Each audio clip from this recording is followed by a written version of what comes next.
Hello, indyreformed. This is the video for week 3, day 3.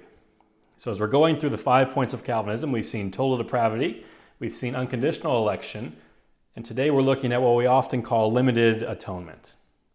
And the canons of Dort say this about the doctrine of limited atonement.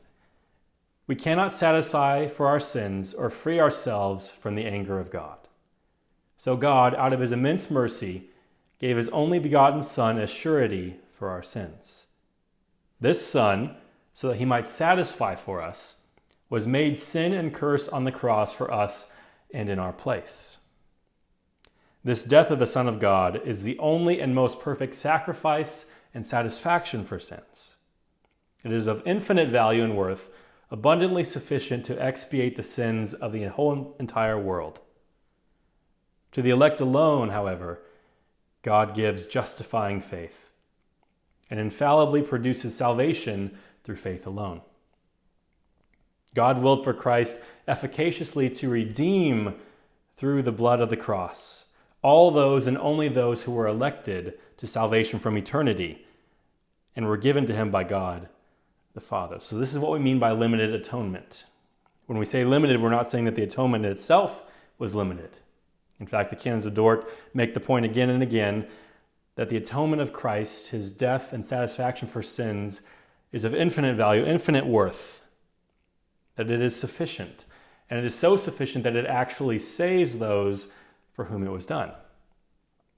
The limiting, rather, is on those who are saved and those who are not, on those for whom Christ died and for those for whom he did not.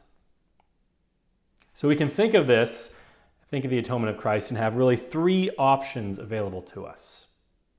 We can summarize these in this way. Either Christ died for all the sins of all men, in which case all men would be saved. But we see clearly that not all people will be saved in places like Matthew 25:41. Or secondly, Christ could have died for some of the sins of all men. But that leaves us with a problem, because then all people have some sins satisfied and some are not, and then no one will be saved. And we know that's not the case as we read in places like Matthew 1:21. The canons are trying to get to the same thing that we see in John chapter 10, where we read these words of Christ. Truly, truly, I say to you, I am the door of the sheep. All who came before me are thieves and robbers, but the sheep did not listen to them. I am the door. If anyone enters by me, he will be saved and will go in and out and find pasture. The thief comes in only to steal and kill and destroy. I came that they may have life and have it abundantly. I am the good shepherd. The good shepherd lays down his life for the sheep. And I know my own, and my own know me, just as the Father knows me, and I know the Father, and I lay down my life for the sheep.